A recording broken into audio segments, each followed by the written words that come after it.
Oh, well, I got two people in, so I sent something. Well, one person. That didn't last very long. I think while I'm here, I'm going to set up my light so that I'm not so dark on the one side. I'm going to go grab my light real quick. Don't worry, I'm here.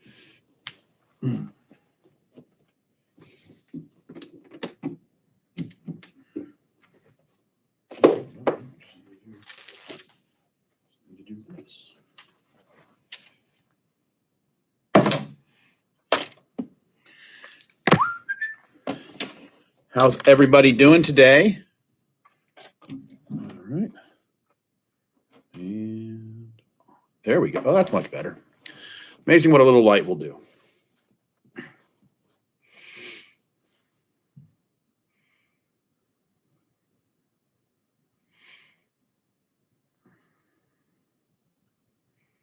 Well, I hope that, some of you are enjoying the snow day and some time off and maybe getting some stuff done. Maybe not. Who knows? But if it's all right, we're up to 4 people. Good to know. Mahak, if I said that right, Mahak, did you get everything squared away with your enrollment in the class?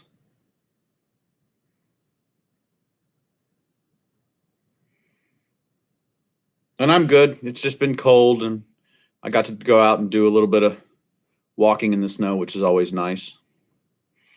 Maybe now we'll wait till 11:05. Just, if you can, take a moment, and if you have any questions, get ready to put them in the chat and I can read them. If not, think about questions you might have relative to the paper or that sort of thing. But, it's okay. The last time good. So the last time I tried this 2 years ago, when the pandemic started, not quite 2 years ago, I had the YouTube channel because I had my videos up for my students to watch, the ones that some of you may have looked at and such. But it turns out that to live stream, you need to give Google like 24 hours notice if it's your first live stream. And I had no idea that this was a thing. So I got on about 10:30, so about a half hour before I was supposed to start, and just checking things out, making sure it all was going to run correctly. And I couldn't. It said you needed to wait 24 hours. So I hopped on Blackboard and sent out, hi, Miss Merletti. I hopped on Blackboard and sent out a kind of a quick message saying, hey, if you want to come to this live stream, you're going to need to go to my Instagram.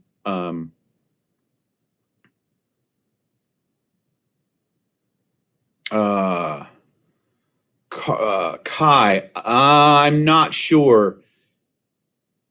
I'll just look, Kai, when I get into it, and that's it. Yes, Miss Williams, I totally look different without facial hair. I know. Hi, Kennedy. Hi, Kamari.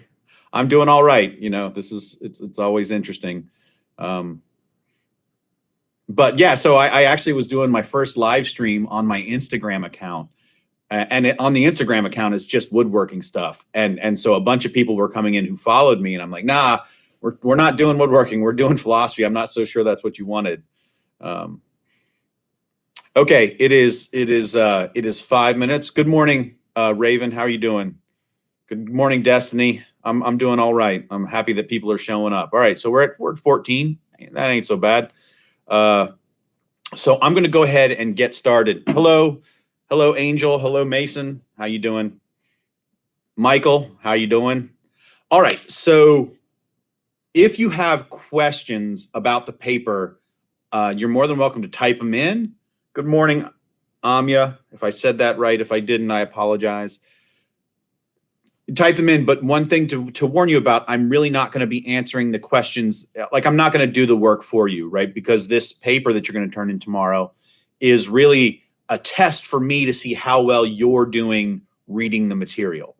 And that's why it's worth a little bit less. So I think it's only worth 30 points. whereas the final paper is worth 60. The idea being that you're going to get better as these papers go on. This first paper is really about seeing how well you read the material. So don't worry too much. Good morning, Brianna. But as part of what I had said that I would do is in general talk about some things relative to philosophy. So many of you have never had a philosophy class. You've never studied philosophy or even thought much about it, or maybe hadn't heard of it much. So I want to talk to you a little bit about how philosophy works, some of the main areas of it, and I'll do that for maybe 15 or so minutes, and then really just open it up for questions about the paper, and then give you some ideas about the paper to maybe help you through the writing. Anyways, philosophy has, been around a good long while, so, no need to worry about that. But I'm not going to do the history of philosophy, but Western philosophy, the philosophy that I'm trained in, really started back with, Plato and Aristotle and the ancient Greeks, though there are philosophical traditions from other cultures, Indian cultures, Chinese, Asian cultures, even and African cultures. There are traditions. I'm just not as familiar with them because that's not how I was educated or trained. The main issues, the main areas in philosophy that you study are the following. There's metaphysics, there's ethics, okay? There's epistemology, there's axiology, aesthetics, okay? And there are a variety of subdisciplines, but the big ones are kind of metaphysics, epistemology, and what is often kind of called ethics or moral philosophy. So we'll just start with epistemology. Epistemology is the study of what we know or what we can know or how we know, okay? So if you happen to say that masks are effective at blocking the virus in this current epidemic, one might reasonably say, well, how do you know that? And if you said, well, I heard it on the radio, one could then ask the follow-up question, well, why is the radio a good source of knowledge? I mean, what if the program you're listening to is putting out information that is not well documented or well supported? Oftentimes, if you're listening to reputable radio shows, it's totally fine. Or if you're listening to a podcast that's reputable, it's fine. But then there are other people who have, no idea what they're talking about, but then they can start a YouTube channel and garner a following with no credentials. And that's one of the things that, college tries to teach you about. How do you know? So if I were to say, well, what's the temperature outside? You're like, well, it's cold. Well, how do you know? Well, I went outside and I felt it. So it felt cold to you. But now I know lots of folks from the South, when it gets down below 40, they're they're bundled up in their heavy coats and that sort of thing, versus say someone from Alaska who is at 40 is probably still in shorts. Okay. So cold, how you know it's cold might be dependent on what you're used to, what you've been experienced, right? And that sort of thing.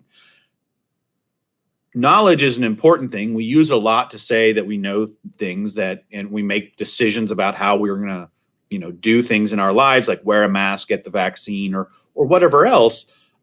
But it's a fair question to know or to ask how you know it and if that knowledge is good knowledge. And a lot of what I'm going to do in the class, as you might have experienced in the class, is talk to you about specifically, okay, how do you know this, right? And I'm going to press you on those sorts of things. There are a variety of people. The third reading in the class is Descartes' Meditations 1 and 2, and those are specifically epistemological works. That is, how do we know? How are we certain about anything? And we'll talk a good bit about that in the face-to-face class, and you'll read about it in the online section. Metaphysics. Metaphysics is just basically the study of what there is, like what is out there in the world, okay? Like there are chairs and there are tables and there are electrons and there are atoms and there are electromagnetic fields and whatnot. Those, in one sense, could be studied by science, but metaphysics tends to ask a question about, how do we know certain things are the way they are, okay? And that, while it has epistemological overtones, we want to say that things like beliefs, if you want to say that beliefs exist, you're making a claim about the way the world is, that beliefs are actual existent things in the world. And there are plenty of people out there that think that beliefs don't exist. They are, my dissertation advisor was one of them. He's like, you don't have beliefs in your head. You don't have anything but neurons and neurochemicals and transmitters and that sort of thing in your head. Beliefs, if you cut open your head, can't be found, but neurons and all that sort of thing can be. So they really think that those things don't exist. Okay. There are other questions on, if something is good, as you're reading in the Euthyphro, if something's pious, well, piety is a property that things have. How do you know that people that they have it? How do you know that it exists? That's part of what Socrates is going on about in that. Knowing the things that are in our world and how we can prove they exist, how we know they exist, all these sorts of things. There's a branch of philosophy, logic, which is really the study of how statements relate to one another to make things true. And oftentimes you'll say, here is one that you've read. Socrates is asking Euthyphro how he knows that what he's doing is pious is actually pious. That's a truth question. Why is it true that this is what you're doing? Okay. So that's a logic question. And there are a variety of ways to do logic, and we talk about it with necessary and sufficient conditions. I will say that some things that you might talk about in your paper or in some of your answers on tests are irrelevant, right? Meaning what you may think it's related to this thing, but it has nothing to do with it. Hence, it's irrelevant and not important for figuring out whether you're right or wrong. It has nothing to do with the question, okay? A lot of jokes, a lot of humor will work on irrelevancies. So certain jokes will just come at you, or certain comedy bits will come at you with something completely irrelevant, and it's the irrelevance that makes you laugh, okay? The last main area of philosophy happens to do with ethics or moral philosophy, and that just is a study in some way, shape, or form of ideas of right and wrong. What makes a thing right? What makes a thing wrong? If you happen to believe the Bible and the 10 Commandments, what makes something wrong for you is if the 10 Commandments forbid it, you don't get to do it. Thou shalt not lie. Actually, apparently it's thou shalt not bear false witness, which is apparently importantly different. However, if your God says it's wrong to do X, Y, and Z, then that's why it's wrong. Other people might think that, imagine atheists. Well, if they don't believe in a God, they're not really going to believe that a thing is made right or wrong based on a particular God's view. Because, some ancient religions held that, sacrifice of animals and or people was a good thing. And a lot of us might recoil at that. So if you have gods that are at odds with one another, then how do you know the right or the wrong if by right and wrong you mean whatever the God approves of? And interestingly, that comes out in the Euthyphro in certain ways. But you can also talk about right and wrong in other ways. You can talk about right and wrong within a society, okay? So it's not right to murder people within a society. And the reason that you could say that it's wrong to do that based in a United States sort of tradition is that it violates human rights. That is, we all have the right to life, so there you go. You get to do what rights allow you to do, and you can't do anything that violate other people's rights. And that's the sort of idea that's going ahead. There's another branch within ethics is it's called aesthetics. What makes something beautiful, or a good bit of artwork, or a good song? So if you happen to have a particular song that you like versus a particular song that you don't like, what makes one better than another? Why is a classic piece of music considered classic or has reached that status of classic as opposed to some other one? Are there certain properties that, good music shares? Are there certain properties that good artwork, like good sculpture or good painting, shares? Okay. I mean, I've got these, I'll just tilt my screen. You can see here the 5 states that my family and I have lived in since I took my PhD. And we have those up. That's not artwork, really. I mean, I guess it's kind of an artwork, but it's really not about being pretty. It's about doing something for our family, right? And that sort of thing. Those are sorts of questions that you hear in aesthetics or aesthetic debates, okay? And we won't do much aesthetics in this class, though at the tail end of the class, we're going to talk about humor. And that is an area that I research. So humor, what I ask is why funny things are funny, and what is appropriate to make fun of, or what sorts of jokes are appropriate or inappropriate, and why. So humor studies, which is what I focus on, tends to take into account things of metaphysics. What makes a funny thing funny? Define it. That's a metaphysics sort of question. Why do you find it funny? That's kind of an epistemology question, right? What do you find funny? How do you find it funny? That's how do you know question. Are certain types of jokes okay? That is, can certain people make certain types of racist or ethnic or sexist jokes? And if they can, why is it okay for them to do it? Or if they can't, why is it not okay for them to do it? Those are questions of ethics. And then, what makes one joke or one bit of comedy better than another? Again, that's like aesthetics. And so I deal with a lot of those different questions, less so the what makes one joke better than another necessarily in the aesthetics. It's not something I'm terribly interested in. But we will get to that at the tail end of class. So that was just kind of a very, very broad look at some of the general ideas, some of the general things that go on in philosophy. I want to take a moment and let you ask me any questions about the prompt for our paper tomorrow, or about the reading that I don't think are going to be too much, I don't want to give you too much information and give, basically benefit to people who are here, though if you're here, congratulations. But I also don't want to give you too much of a hint that might guide you in a certain way. So I'm just going to sit here and check. So if you have any questions about the paper, about the prompt, that sort of thing, or just about the class in general, just start typing them in and I'll take a look, and I'll go a little silent right now. Or if you have any other questions, that's fine too.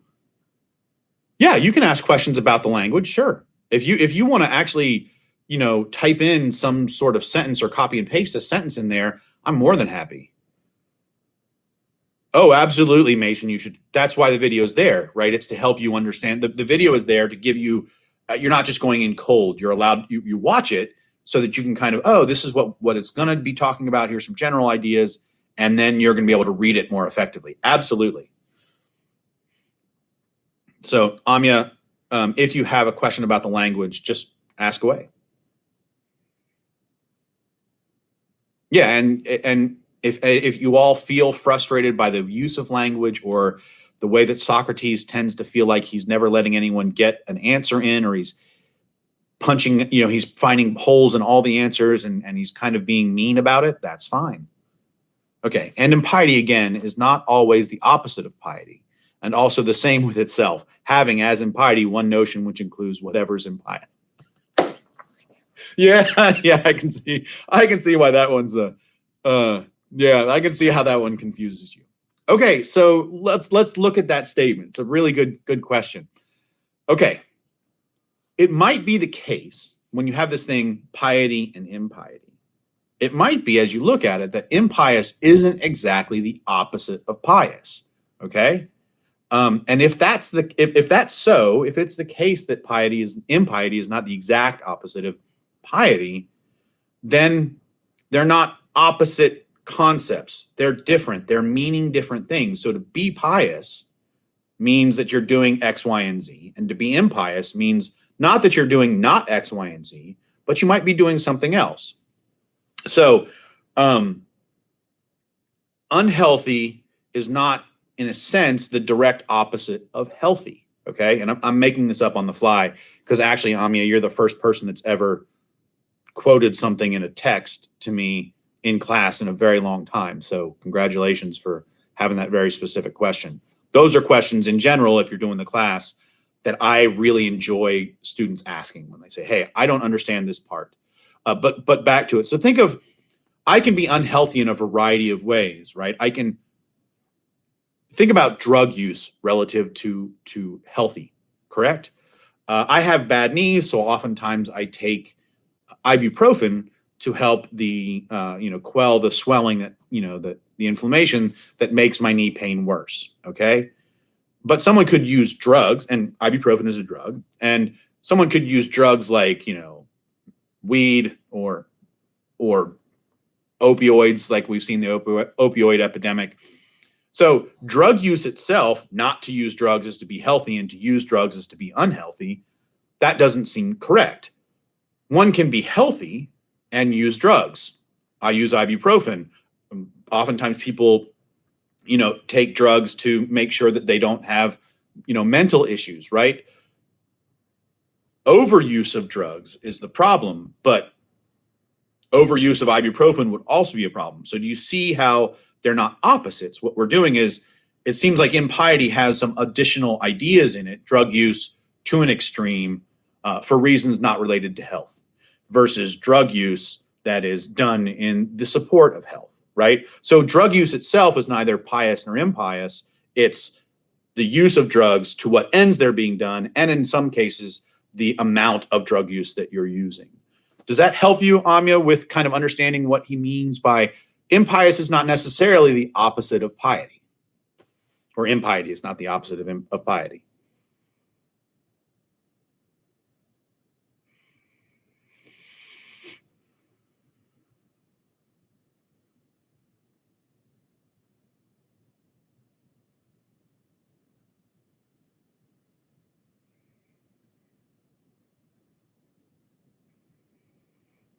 Oh, hopefully she's still around. Any other questions about this stuff? Okay, makes sense. Right. So one of the things when you're reading any of this philosophy, which is why any of the stuff that I have you read, is that it's going to be in a style and sometimes in a language use, because it's ancient text or older text.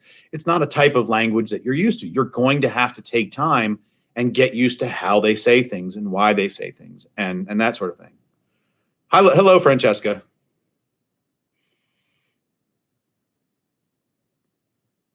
Most important thing is to read these things 2 and 3 times. And again, I said this in the announcements at some point, but I read this stuff still. I will reread the Euthyphro because there's stuff that I generally will pick up on another reading that I might have ignored or just not paid attention to or wasn't thinking about the prior time that I read it.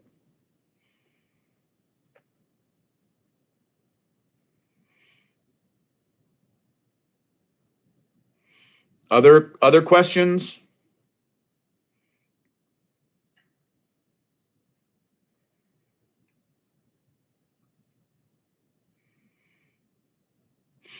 I'm going to type something in here.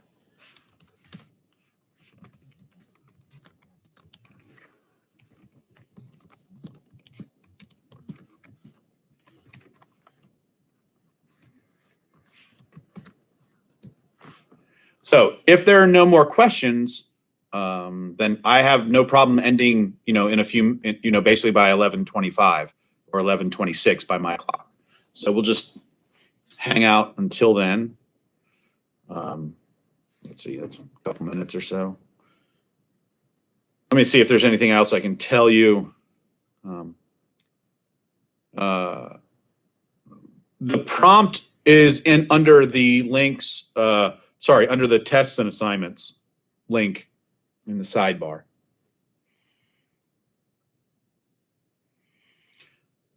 I want you to summarize and explain the arguments. That's the important part. Identify what you think are the important arguments, summarize them, and the summary is for me to see how much you've read in general, and then the explanation is different. To summarize something is to do something different than explain. Summarize just tells me kind of the big points. Explaining tells me why the points are the way that they are. So make sure that you are able to do both, okay? Usually summary is the entry point to doing explanation, but you could do the paper, here's summary and here's explanation, or you could kind of knit them together. Here's the summary also with the explanation.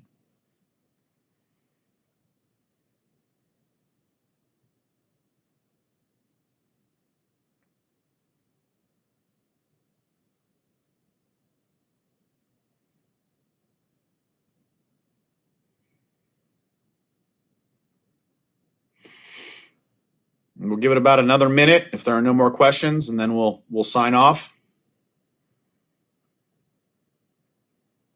If that sounds good to folks, just type in a sounds good or okay, please.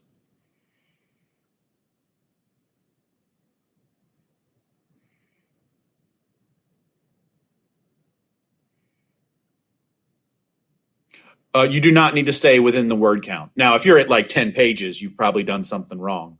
But I figure you can do it in 3 to 4 pages. You don't need to reference my video. I mean, that's fine if you do, but you don't have to like cite it. I totally get it.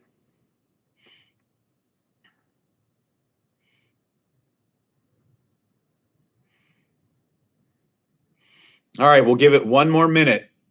When my clock says 11:27, I will end the stream, and it'll be up, for the entirety of the class, so you all can go back and rewatch parts of it, if you want to. All right.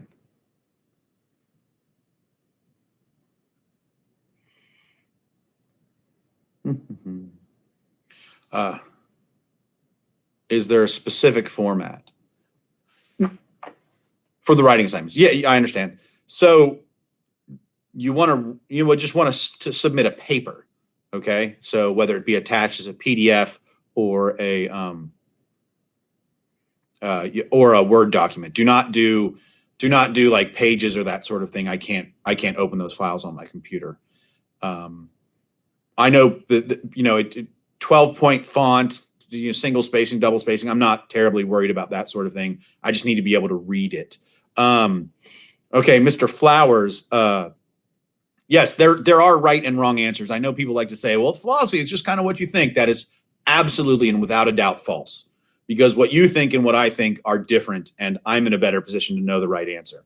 And that's why I'm paid, in a sense. It's one of the reasons I'm paid to do the job that I do. Based on the text, if you read the text, if you were to say, here's what piety is based on the text, and I go back and I read the text, it's like, that's not in the text, and you come and try and show me, and it turns out like, no, it's not in the text, then clearly you're wrong. Okay, I'm not asking you for your opinion on what piety is. I'm asking you to tell me what is being discussed about piety in the paper. Right now, you all are too green, too new to philosophy to really be able to formulate an opinion, and you don't have the skills to back it up as well as you need to, and that's part of what the class is about, to give you those skills in class. And other times I'm going to be able to ask you for your opinions, and I will say as much. But in this one, I'm asking you what's going on in the Euthyphro. It is clearly your understanding, but your understanding can be right or wrong. On this paper, if you're wrong, but I see where you got it, that's not a bad thing. Now, you're not going to get full points, but it's better than completely wrong and sure, and I can tell that you really didn't read it, versus I can tell that you read it and, oh, yeah, like you just got that wrong, and I understand why you would get that wrong. That's totally fine. Under an account.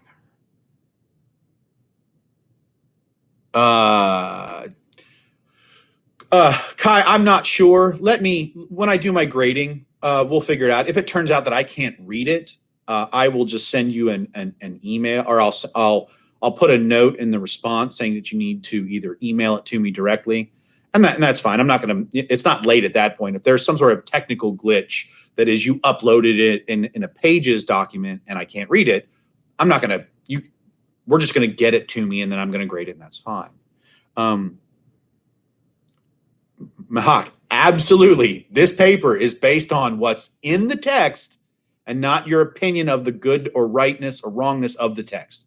I don't want to hear, well, I think Socrates is saying, I want you to say, I think Socrates is saying this. And here's in the text where I base that.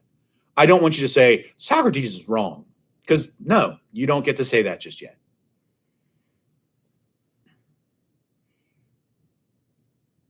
Those are all very good questions, by the way.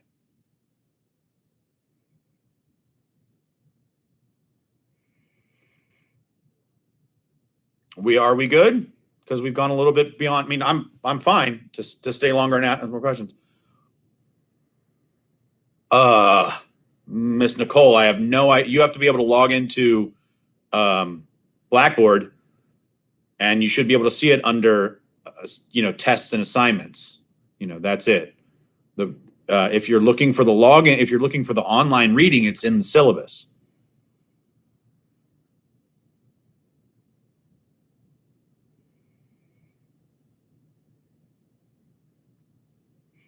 Let me know if that answered your question, Miss Nicole. Because that's an important one. You can't turn in the paper if you haven't read the material, and you can't read the material if you can't access it.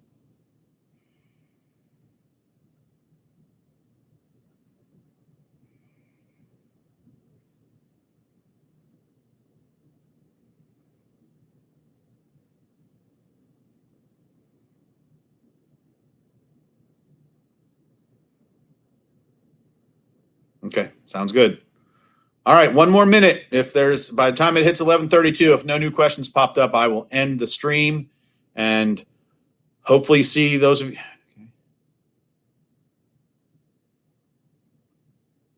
Mr. Flowers, I'm not sure what you mean. When you click on the link in the syllabus, I'm assuming that you mean you click on the link to the Euthyphro from the syllabus and you are able to see it.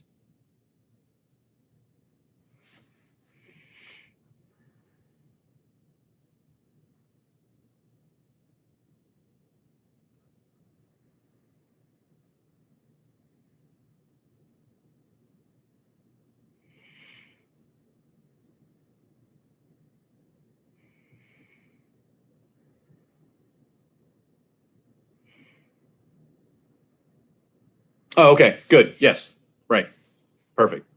That's why we put the links in the syllabus so y'all can click them and go to the other reason I do that for the first two readings is because I know students have so much trouble getting books right away, even with this university providing them, because it used to be that students would have to wait for their refund checks to buy their books. And I understood that. So I made the first two readings web-based so that, we wouldn't have to deal with this problem. But you really need to have the book by end of probably a week from today would be safe. If it's really backed up after that, we'll have to figure something out. Okay, I'll push it to 11:33. If no more questions come in, oh no, 11:34 since it just changed. One more minute to ask questions. If not, and since people are dropping off, that sounds like about right. At the very least, have a good day. I hope you were able to enjoy some of the weather and the snow and get out in it, even though it was kind of like awful snow that just turned into freezing rain and you couldn't really do much with it, barely even sled, that sort of thing.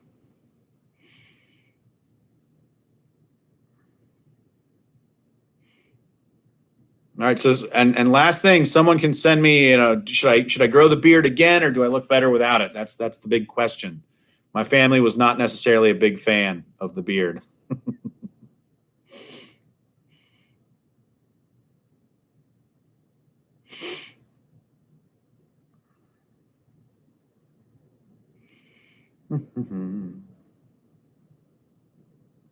All right. That seems about it. Grow the beard. All right, Alex. I'll go to my family with your opinion. All right, everybody. Have a good day. I hope you enjoyed this. I hope you got something out of it. I look forward to reading your papers. And this stream will be up throughout the entirety of the class so that you can refer to it. So ending stream now. Bye.